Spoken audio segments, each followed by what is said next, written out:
Today we're going to dive into some very disturbing Reddit confessions that you won't forget. If you enjoy this kind of content, make sure to like and subscribe. I am responsible for the deaths of several people. Around 4 years ago, I was a vendor on the darknet. It was a relatively short-lived thing. I was just doing it because I was too lazy to get a job and, at the time, didn't want to settle for the 9-to-5 thing. I wanted to start my own business and use the drug money as a startup. I had been using myself for years, and along with that, I met lots of people in the dealing scene and eventually started dealing myself. I have a lot of anxiety though, so I hated meeting up with people in parking lots, and I definitely didn't want anyone to know where I lived. That's when I read about the Silk Road and Ross Ulbricht being caught. I got obsessed with the idea of it, got obsessed with learning OPSEC, all with the goal of eventually using my connections to start up my store. Well, after a couple of months, I did. I started my store with 3 drugs, ketamine, meth, and some outdoor weed my buddy was getting for super cheap. All was going good for a few months. I had a couple thousand stolen in an exit scam, but I had about $25,000 saved at that point, so it didn't ruin my life like it did for a few vendors I knew of. Eventually, I met a local connect that came into town only once a week, but had fucking anything I wanted. Mescaline, LSD, mushrooms, PCP, even fentanyl. At the time, people weren't really cutting heroin with fentanyl. I mean, I'm sure plenty of people did, but it was not nearly as commonplace as it is now. People just did fentanyl, and still do.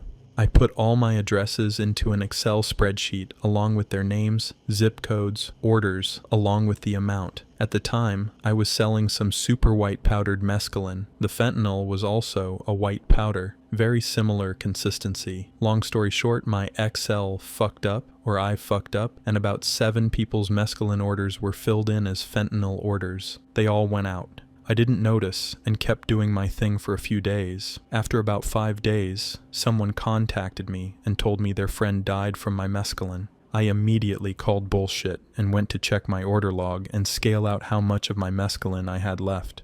Well, I had about 11 grams more than I should have. I still don't know how the fuck it could have happened. I wasn't a user, but I was definitely high off dabs. I went to check my order log on the market to see if anyone had finalized their purchase, and a couple of them had, but none from a specific day, including the person that messaged me. No one that had purchased mescaline that day had finalized their orders. The market I was on also had a feature to see the user's last activity, and none of them had logged in at least 3 days, most 2 days. I immediately deactivated my vendor account. I didn't even need confirmation. I knew what happened. I knew I had just killed several people. I sold the rest of my drugs, converted my Bitcoin to cash, and moved the fuck away. I didn't speak to anyone for weeks. I found a job in a restaurant, living in a city I always wanted to.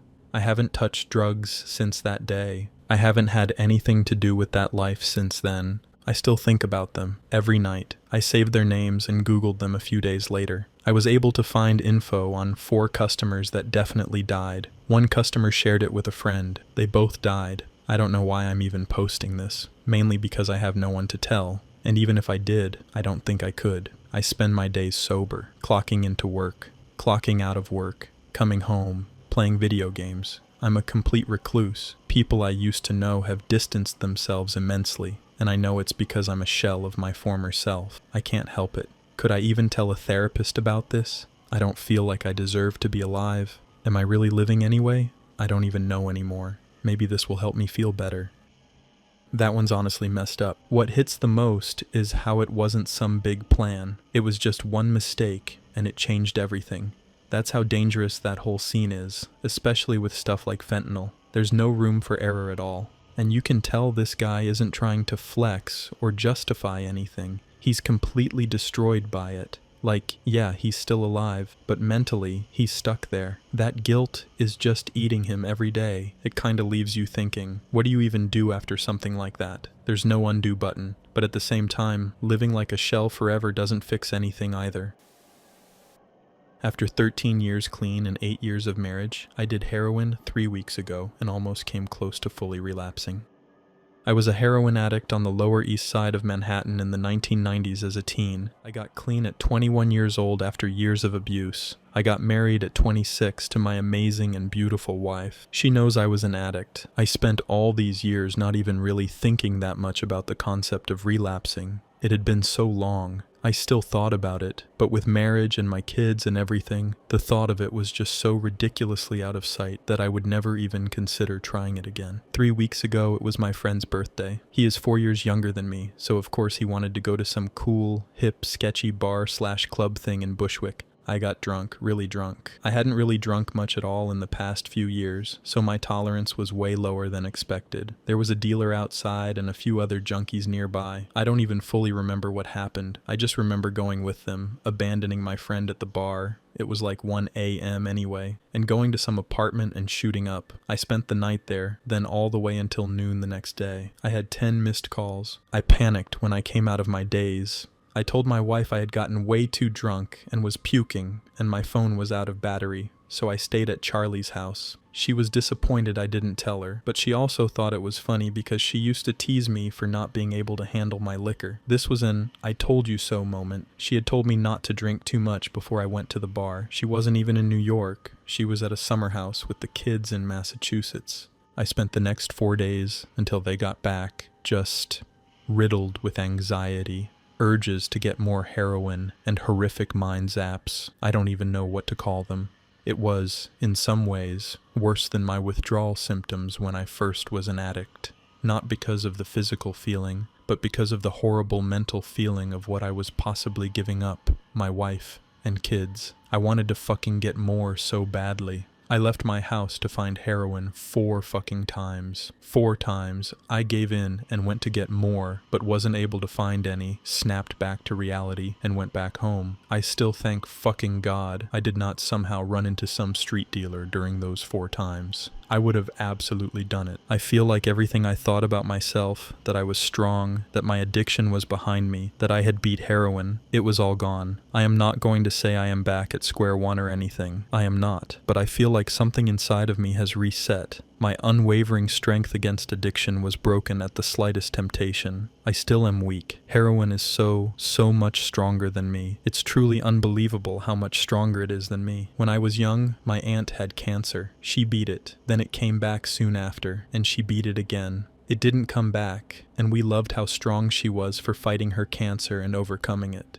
She lived with us. I remember her feeling of strength after her 2nd year of not having cancer, her 3rd year, her 6th year. It finally felt like it was gone for good. Her thinking, it's finally behind me now, it's a part of my past. And then it just fucking came back. 9 years after her first diagnosis, it came back and killed her. I remember her feelings and how she felt about it. So many years after she thought it had gone away. That is how I feel. Like a cancer which I thought I got rid of a decade ago just showed back up on my screening. The first 5 to 6 days after I tried it that time outside the bar were the worst. My kids and wife have come back. The urges mostly went away the second I saw my kids. I hugged them so damn hard, and I never told my family what happened, nor will I ever. My wife never understood that side of me. She met me 5 whole years after I got clean. I just cannot let her know, ever. I won't do it again. I am planning on not drinking to excess like that again, except maybe in very specific situations, like at the summer house where there is no option of drugs. I mean, not like I want to get drunk like that again, but just in case I ever want to let loose. I am never doing that in the city again. I am still about 90% plus sure that I won't ever touch heroin again. I am still positive in myself about it. It's just, it used to be 99% sure. That is what fucking terrifies me. I said heroin is stronger than me. It is absolutely stronger than me. But the reason I won't ever do it again is that it isn't stronger than my family, my wife, and kids.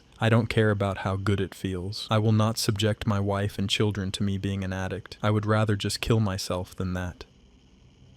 This one hits in a different way. It's not even about the relapse itself. It's how fast everything came back after 13 years, like it never really left. That's the scary part. Addiction isn't something you beat. It just sits there waiting for one bad moment. And you can feel how terrified he is, not just of the drug, but of himself. That drop from 99% sure to 90%, that's what's eating him alive, because now he knows he's not untouchable. But at the same time, the fact he didn't fully spiral, even when he tried multiple times, says a lot. That pull is real, but so is what's keeping him grounded, his family. Just a really raw reminder that some things don't go away, you just learn how to keep them under control.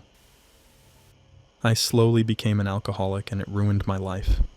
M, 25, moved to California about a month before the pandemic. I came to start a small production company in the Bay Area with my longtime best friend. I met an older woman about a week before the pandemic, and it turned into an intense romance, and we fled the Bay Area for the SoCal desert around the second week of March. I was immediately intoxicated by the landscape and felt an incredible draw to the environment and its earthly beauty. The magenta-kissed mountains at dawn, the soft afternoon breeze, the psychedelic sunsets. What started as a 2-week stint, she returned to her parents' home to quarantine, though we still remained together, turned into 9+ months of staying there. I've always enjoyed isolation and felt it was a positive, detoxifying place for me to be after living in New York for 7 years. It started slow, with just a few sips of something to take the edge off and relax while watching the sunset. As the nights went on, what started as a few sips turned into glass upon glass upon glass, frequently, if not every night, for nearly 4 months straight, finishing a half handle. I would religiously, each night, light candles and listen to music, and it all just felt so calm. It seemed in some ways to amplify the beauty of the desert environment. It helped me feel something I guess I hadn't felt before, free.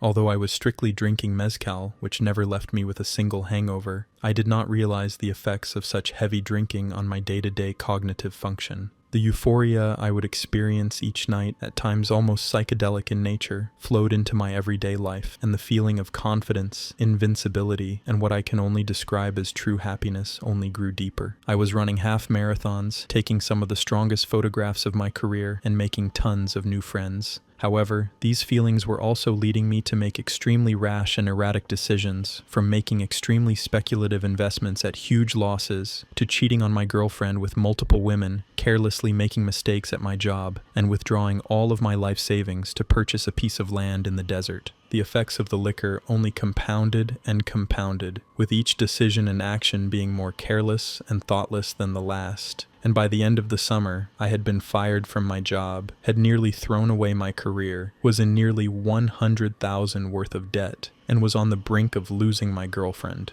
Now, in 2021, I've been sober for nearly 32 days, but I'm still just clawing back from the effects of my alcoholism from last year. I don't know what it was that drove me to drink in such excess, spend in such excess, and act without any regard for the true consequences of my actions for myself and those around me, or how I allowed my life to completely spiral out of control. Perhaps it was that I felt the alcohol alleviated my lifelong battle with depression and anxiety. During those summer months, I can't remember feeling sad, anxious, or lonely a single time. I can't lie, I wish more than anything in the world to feel like that again. I've been battling self-harm thoughts more recently and weirdly fantasizing about living out the last few months of my life like that again, just to feel like that one more time. But I know I can't, because it will destroy whatever it is I have left. At first, it almost sounds beautiful, like the desert, the sunsets, the music. It feels peaceful. But then you realize the alcohol is slowly warping everything. It's not just relaxing him, it's messing with his judgment without him even noticing, and that's the trap. He felt better than ever. No anxiety, no depression, just confidence and freedom. But at the same time, his life was quietly falling apart in the background. The hardest part is that last bit. He knows it destroyed him, but he still wants that feeling back. That's what makes addiction so brutal. It doesn't just take things away, it makes you miss the thing that's ruining you. I am a drug addict. This is my story. For 9 years now, I've been addicted to meth. It's ruined my life. During that time, I've lost my wife, my kids, my house, my job, my car, my self-respect, and most of my teeth. I started doing meth, and I kept it from my wife for a time, but eventually she figured it out. She told me I had to stop immediately, or she and the kids were leaving. I agreed and promised to stop, then got high the same night. She eventually figured it out again and gave me the same ultimatum, but added that I needed to join a 12-step program. I did, and I stayed clean for a time, but then I had a shitty day and went right back to it. She found out, and she and the kids left that night. She told me that we were done. She made it clear that it was them or the meth, and I picked meth. After they left and my wife sent me divorce papers, I started spiraling. I started doing more, and eventually it affected my work. I fucked something up because I was strung out from the night before. It was an accident with heavy machinery. Thankfully, no one was injured, but it was company policy to drug test me, and I did not pass, so they fired me. I got even more into meth and would do it for days with friends at the apartment I was living in. Eventually, I needed more drugs, but had no more money, so I started doing petty crimes for drug money. Then, the unthinkable happened. My ex-wife was in a terrible accident and passed away. My children had already lost their father, and now they lost their only parent who was taking care of them. I was high as shit when I heard the news. I had a breakdown, and I checked myself into rehab and joined the program again. I had to be there for my children.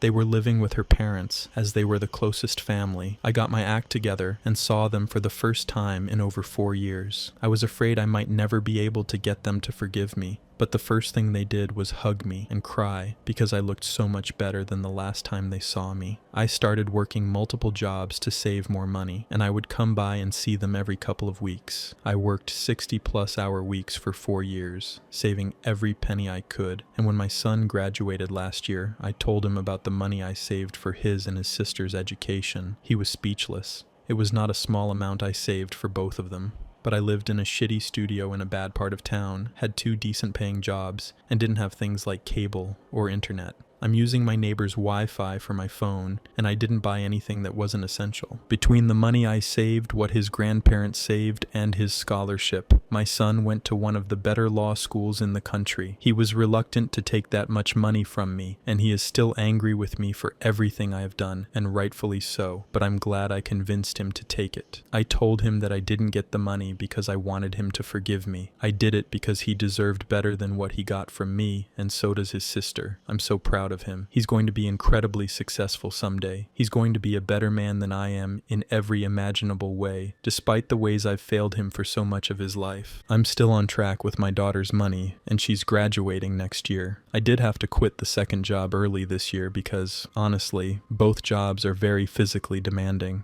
and I just can't do those kinds of long hours anymore. My doctor tells me I will probably need knee surgery in the near future because of the damage done to my knees, but honestly, I don't care if I ever walk again after next year, as long as I get my daughter her money to further her education in whatever way she sees fit. If I can do that for my children, it won't make up for anything, but it'll ensure that they will be well off. She wants to be a doctor. I just hope she can manage med school with the money I'm getting her. It'll all be worth it to see my children succeed. I'm doing better now. I'll be getting my 5-year chip in a few months. I will never use again or let my children down. I'm planning on getting a second job again in a few months after some more time working only 50-ish hours a week just to get more money. I know my body will hate me for this, and I have, at best, maybe a few years before things get worse for me physically, but it's okay. I will be fine knowing that I made sure my children will be successful and better than me. It's going to be worth it.